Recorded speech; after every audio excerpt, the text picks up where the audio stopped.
Hello, everyone. This is the Dogs Board DLC mini podcast. Uh, I know many of you may be chuckling at the name, but hey, this is side content. Uh, as a preface, this podcast is just Dr. Clark and the hip hop historian Derek. It's just between us two, and we aren't going to be as expensive as we usually are. It's not going to be that long, but um, this is a side piece of content for you all to enjoy. We record this when we have the time. So I hope you all enjoy. Derek? Yeah, what's going on? Uh, so what I kind of wanted to get into is something that I've sort of seen, just when it comes to music fans and opinions about music and artists and their opinions about other people's music and their own. And, you know, people, they have tribalism, right? They like what they like. I like what I like. You like what you like. And we also have people who are tastemakers who put us on to different things and expose us to different stuff and people we look to sort of develop our taste in music. Case in point, music critics in general, no matter what art form. I think the problem is people get so uptight about other people's musical opinions out of passion, for their fanship. It starts to become one of those issues where people are not even really being objective about the music itself or being interested in the perspectives of an individual and why they do or don't like a particular art form or music. And that's an issue to me. We should be able to sit down and have a discussion about what we do and don't like about certain music, besides just saying, hey, this is trash, or that's not trash, or you're this and that for thinking this is trash. Um, I Case in point, I was having a discussion with someone about a particular MC who I felt was average.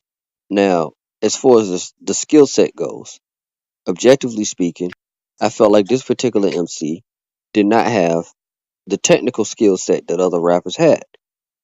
But this particular MC is very, very good as a businessman. Very good as a businessman.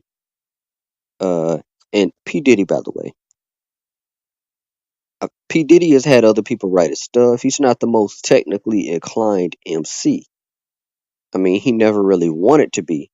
But this person loves P Diddy so much, they're such a P Diddy fan that if I say anything bad about P Diddy from that particular standpoint, there's an issue. I never said that P Diddy was a horrible rapper. I never said that he was the worst rapper on earth. I just said that he was average as an artist. P Diddy is a phenomenal A&R. The guy and a marketing mogul. The guy can market his butt off. Very phenomenal businessman. But from a skill set standpoint, he's average. And from their perspective, me saying anything bad about EMC or having any criticisms about an MC or something is horrible. Is not a good thing. Even with other artists who, are famous or even more out there, if I have an opinion about a musical decision that an artist makes that I find distasteful, I'll have someone jump down my throat. And I think that it's more important for us to realize why we do or why someone does and doesn't like something and respect their musical opinion. Me, I would defend your right to have a musical opinion, but I will also respectfully criticize that point. And so that's basically what I have to say on that. All right. Yeah, I'll say in not just with music, but with music specifically, which you brought up, people will let the grandeur of a person cloud their perspective on gauging their talent or gauging certain aspects about them. The thing with our favorite artists and our favorite uh, people, or just even just organizations or ideologies, is that we have to find the faults in it, which helps us enjoy them. Like you said, P Diddy, you think he is a great businessman. From even the minuscule amount of information that know about him, well, not minuscule, but the limited information that I know about him, he's a good businessman. That is primarily what put him in the forefront, right? For him to become a rapper, right? Absolutely.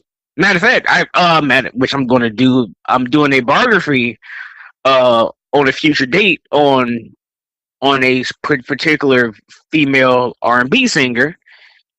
I am not going to provide her name because I want people to actually guess who she is.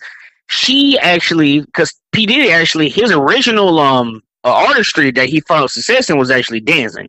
Hmm. He was a dancer in music videos and I think in concerts. So that's originally what he found success in. The thing is that in that aspect, for him to diversify himself, especially the way that he has, from what I do know about him, that is to me where I think his true talent Hmm. derives into. Hmm. Within him being able to diversify himself the way that he does. So, like you said, your old friend, your friend has let their enjoyment of him as a person and him as an overall artist and business mogul cloud, their judgment of him as just a artist in terms of hip hop or rap. That can be a dangerous thing too, because eventually it can get to a point where if you let your eyes become rose tinted to a certain point, that means that other aspects of that person can become clouded to you as well. Hmm. So, like for example, hey, this person in every single piece of music that they release is good, even if it's been proven just from you listening that the person didn't put too much energy and effort to it as it did this other piece of music. Well, eventually, if you keep defending that person, hey, let's say a scandal comes out about the person, and the person may even admit that it's true and don't really care too much that it's true or not. And I'm talking about a really bad scandal, which has happened Hmm. before. You can be one of the type of fans who, guess what? You either ignored or you act like whatever that person does is okay. So it can become dangerous theoretically. So that's all I And had to say about that. and the thing we have to realize is when we criticize artists for their music, and when we criticize music, artists make better music.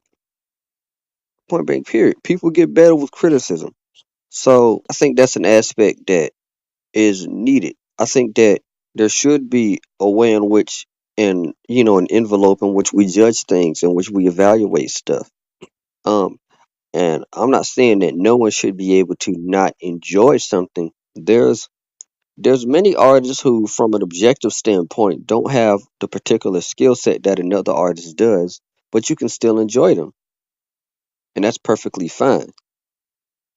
But when we talk about criticisms, and when we talk about progression of an artist, when we talk about certain ideas and what makes an artist from an objective standpoint, I think that we need to, really evaluate ourselves when it comes to that. And from my perspective, from me, I've recorded songs and I've made music, and I go back and listen to stuff, and I'm like, ew, what is this? This sounds, ugh, I don't like the way that sounds. Why does my voice sound like that? Why am I not rapping in the proper pocket? Why do I sound off beat here? Why does this or that? And I'm saying that that's from an objective standpoint. I'm able to take criticism and, encourage criticism from, uh, you know, other people. I encourage other people to openly criticize my music. respectfully and tell me and give me pointers. Because at the end of the day, I wouldn't want yes men. Because if it came down to me and what I want to progress, I would want people to help me develop as an artist and become a better artist. And yeah, this is basically all I have to say on that topic. Right? It's very, very, very well said. You know, that's a great perspective. Hey, if a entire fan base criticizes someone for a piece of their work, sometimes they jump back up with a better piece. I'll give you an example. Which one was it? God of War Ascension was, I think, the last God of War game, the last standalone God of War game to come out before the current game did. The current soft reboot slash sequel. God of War Ascension, by many people, is not a by itself within, especially within its action platform slash hack and slash genre. You know, God of War Ascension is not a bad game. Its multiplayer, especially for most action or hack and slash games, multiplayer is actually very good. But the aspect of what many people loved about the God of War series, you know, the single player, right? Hmm. A lot of people did not enjoy it, or a lot of fans did not enjoy it. A lot of fans of the God of War series thought overall it was overall the worst God of War game. But even for it being the worst God of War game, it was still a good game by itself for its genre. Well, they took a lot of the the developer Santa Monica Studios. They took a lot of the feedback they got from that game, especially the negative feedback, and when creating the next game in the series, God of War 2018, it is now by many considered to be the best game of this generation, the best game of this year, the best game of the decade, the best action game of the decade. All of these different accolades that this game is getting because the team of and group of developers put so much time and energy towards it based off of the feedback. So it can work, but you just have to be honest. Yeah, I love watching it. I've been binge watching the heck out of the gameplay for that game, man. It's a dope See, game. point proven. Okay. Well, now I will go into mine. This is just a brief spiel about the Young Justice television show. I will go deeper into the show on later date, but this is just about the importance of the show itself. The Young Justice show um was an interesting show when it came out because I know Derek remembers it. It premiered in 2010. You know, 8 years ago. Actually, I think I Hmm. was in middle school when it. I just got into middle school. I think when it premiered. Um, that show was interesting because the last DC or last comic book show really that it starred teenage superheroes like that, or within the spectrum of the main two companies, Marvel and DC, was the Teen Titans animated series. Hmm. Which everyone loves in regards for it having the anime aesthetic, the humorous and action uh, writing style, and how each specific season what was mainly about the character arc and character progression of a specific character each season. But this show came out, and it took a lot of people by surprise. Um, DC, the animation department, especially the Warner Brothers, decided, hey, let's take the same demographic or the same group of people who would enjoy the Teen Titans show, but as they grew up, let's evolve certain interpretations of these characters. The Young Justice comic is a comic that was created during the mid and late 90s, but this show is less of an adaptation of the Young Justice comic and more of an adaptation of the entire DC mythos as a whole that focuses on the younger heroes. And it's weird because I've mentioned this to Derek before too. It is only Young Justice in name because the Young Justice TV show is really more of a Titan show. It's really more of a Teen Titans television show than the actual Young Justice show. Um, which what was done on purpose, especially because of the people who they were trying to attract. Young Justice had 2 seasons, 23 episodes each season, rivaling out to be 46. Now it is getting a third season in this year that is streaming specifically to DC streaming service that is premiering at the end of this year. Um, this show had a very mature writing style, great animation. If you wanted a more serious version of these young heroes, if you wanted something that showcased mature storytelling growing up, if you wanted to see more abstract things being told through the animation perspective, especially for cartoons and comic book TV shows, Young Justice did that. The voice acting was amazing. The majority, Hmm. a huge portion of the voice actors who um, premiered in the other DC animated movies, TV shows, and again cartoons came back to voice different characters in the show. Like the voice actor who voiced Cyborg in the Teen Titans animated series actually voices Aqualad, and I think Aquaman too in the Young Justice show. I think Jesse McCartney, if you know the Disney blonde haired guy, I forgot the singer, the old kid teenage singer. He actually voices Robin in the series. So everything about the show was designed to be very, very, very, very explorative and break new ground in terms of Hmm. comic book TV shows. That's what it was made to do. It from everything from the overarching storylines, from the different interpretations of characters that we aren't used to, like Superboy's interpretation.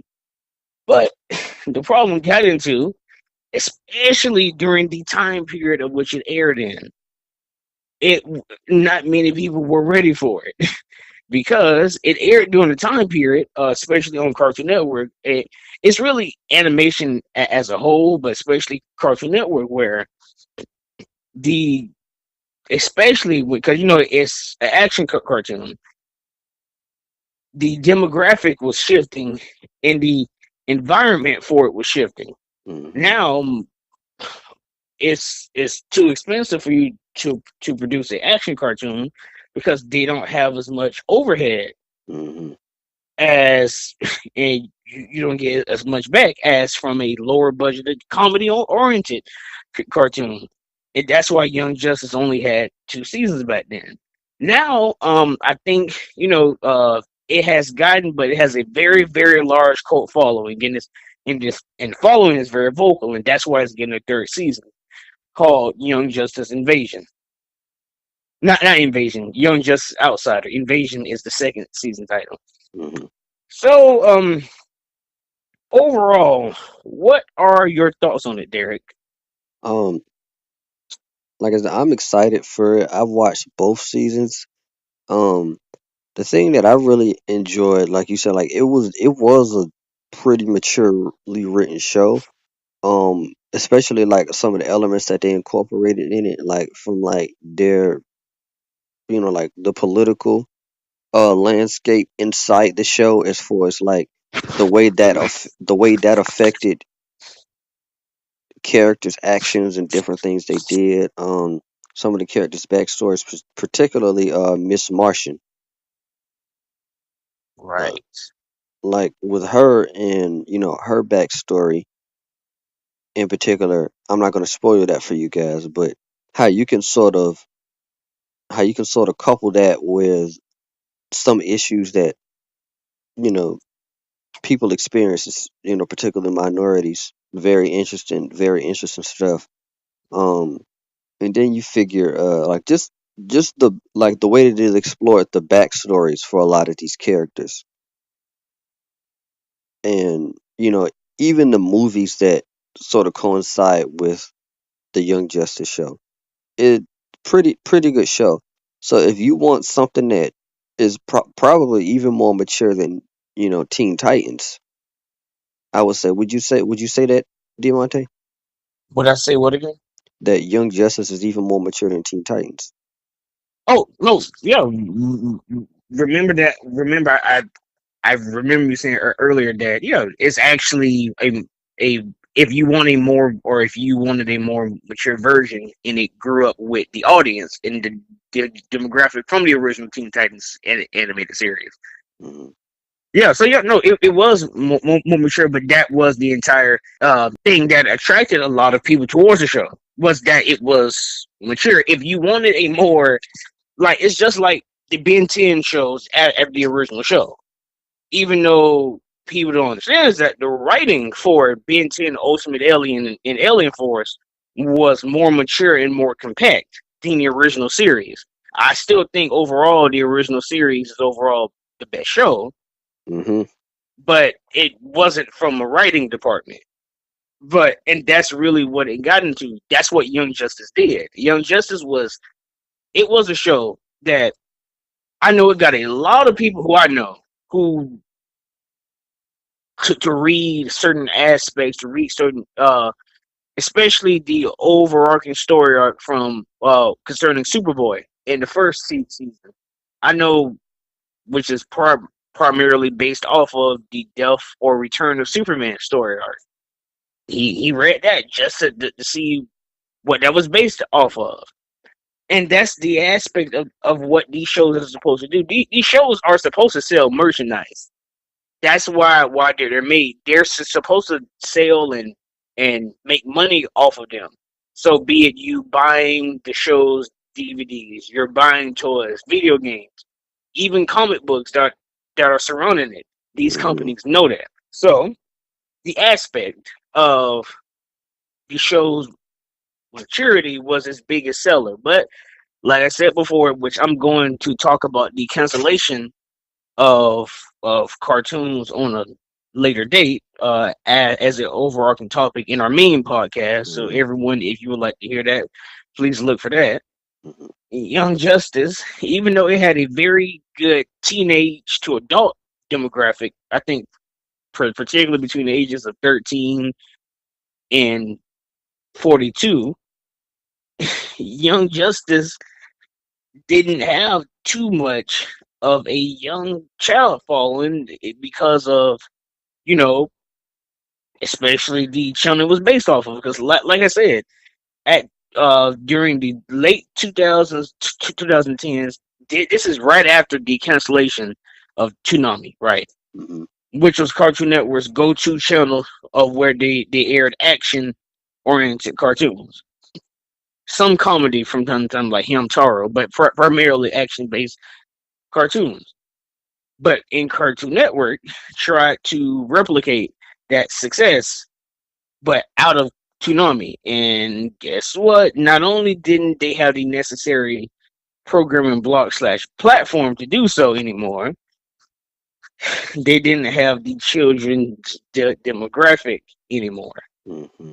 They didn't have that demographic, especially for the type of content that was being produced at that time. And also, then too, people forget this is during the time of the See in Real era, where Cartoon Network was were making all of these live action movies and TV shows. Oh So gosh. a lot of people just didn't give channels like Cartoon Network, Nickelodeon, Disney Channel too much attention at this time because they already had the mindset, oh, it's already bad, so why would I give anything a chance? And Hmm. that's why, again, uh, shows like the Thundercats reboot, Young Justice, the Green Lantern animated series, the Ben 10 sequel shows, um, Generator Rex, etc. Oh, the Star Wars Clone Wars, except that because of Star Wars, but still didn't get as much viewership, especially in its latter seasons. Um, and other shows didn't get because even though, and also Semiotic Titan, even though someone like me or Derek back then watch the shows, the majority of the kids weren't. Mm-hmm. So that's the negative aspect of it. That's why I'm like I brought up in our previous podcast when it comes to streaming, there are so many streaming platforms that are have for particularly Hulu and Netflix, especially Netflix and DC and Marvel are making their own streaming service, or really Warner Brothers and Disney, not Disney, Marvel. They are putting more adult oriented or just more older based demographic animated series on their platforms for people to see. Because I think the biggest success that I've seen from a show that have done that is, guess what? Voltron Legendary Defender. That show is on, I think, its fifth season now, and it is a very, very mature written show. A lot of people I remember said that the show probably won't get past the season because of the demographic, and most people don't care about Voltron anymore, or blah blah blah blah. But look what happened; it's on its fifth season. Because fun fact too, and I'll end off what I'm about to say to let Derek give his opinion again. Voltron Legendary Defender is made by the same company, and I think some of the team members too that made the Avatar, the Last Airbender in an animated series. So I'm not surprised for it to be that high quality. But I'm finished. Mm-hmm. Overall, my thoughts on like I said, Young Justice is that it's a show. I recommend you watch it if you're a more mature person and you want more mature content as far as like compared to Teen Titans, the original Teen Titans show goes. You would probably definitely enjoy this show a lot better. Or if you're a DC animated fan, you will definitely not be disappointed when it comes to this show. Or really a comic book animated fan. Period. Hmm. If you want anything concerning and it is not just you, anything concerning a story to be told for in a way of all ages, and for all ages to find a supreme level of depth inside of it, then you will enjoy this. Hmm. uh it the I'll say this: the same way the Ben 10 sequel shows, which of all of them, Ultimate Alien, what was my favorite, or Avatar: The Last Airbender, Voltron Legendary Defender, the 2003 Teenage Mutant Ninja Turtle show, and even the 2012 show. In some regard, you will like this because of the more mature storytelling. Now, I'm not now. Me and the hip hop historian aren't saying that the original Titan show didn't have its depth and maturity at points. It did, very much so, but it was not consistently that way. Hmm. It was not consistently that way. This show is consistently that way, and it bases itself off of that, and that is Hmm. what makes it so special. It bases itself off of, hey, you know, maybe a sidekick or a young protege to a particular superhero. Maybe the protege doesn't have the same philosophical outlook on being a vigilante as their mentor does, Hmm. like a particular character in the show does. They still believe that they should do it, but they don't have the same philosophical outlook. Where there are other teenage vigilantes who, hey, once they turn into an adult, they retire. So Hmm. it goes to the aspects of, there are certain aspects of your life that won't always be constant, that you won't always feel the same about, or that you never really cared about. This isn't really a spoiler, so I'll give this the end this off to give a example of what I'm saying. Just like you brought about Miss Martian, um, a big aspect of the show is maturity based off of age. Robin in the show is, and it was even done for the promotional material of the show. As of the first season, Robin was the youngest of the team. Hmm. He was 13. I think he was think that's the same age that Beast Boy was in the Teen Titans animated series, from what I remember, 13, Mm-hmm. 14. But he was the youngest. So because he was the youngest, people didn't really take him seriously. His maturity level, him making jokes, his physicality. But Robin had the most experience out of all of them as a quote unquote superhero. Mm-hmm. He had 5 years of experience in the Young Justice universe. He's been doing it for 5 years since he was 9 years old. Mm-hmm. So even though he was the youngest, and certain aspects of him being the youngest may impede on his quality as a character, he had the experience to back that up. So that's an aspect of the show that is dealt with by many people. Even the older Justice League characters Mm-hmm. deal with that, because it's like, hey, a lot of these people may have more, like Aqualad, who was the team's leader in the first season. I think he was overall the oldest and he had the most maturity, but Aqualad didn't really have the experience as a leader, that or the experience doing what he was doing as, let's say, Robin did, Mm-hmm. which was a big part of his character that they actually dealt with during the first season. So you get my point. There are certain aspects of the show that deals with philosophical, mental, emotional, and spiritual aspects of you living that type of lifestyle, which I think is genius and amazing for you to do for just a 21-minute show or 21-minute episode show. I'll correct myself on that. So I'm about to say, but was there anything else you wanted to say about that, Derek? Nope, I am finished. All right. Well, everyone, we're going to close out our podcast. Thank you all for listening, and please check out the main podcast, the Docs Board / Dr. Clark's Interns podcast, and we will be making more content soon. That is non-podcast related. It just that we're trying to balance our time out. But um, if you want more a side podcast like this, and if you have any, I would say, recommendations or anything that you would like to see from this particular podcast specifically, please let us know. Message us in the comments. Remember, we have other social media platforms that it can be more convenient for you to follow us on, especially to communicate and give us feedback. So we will greatly appreciate that, everyone. Well, any closing comments, Derek? Yeah, as always, stay ill. Without any medicine, Please no. Please stop. you have to.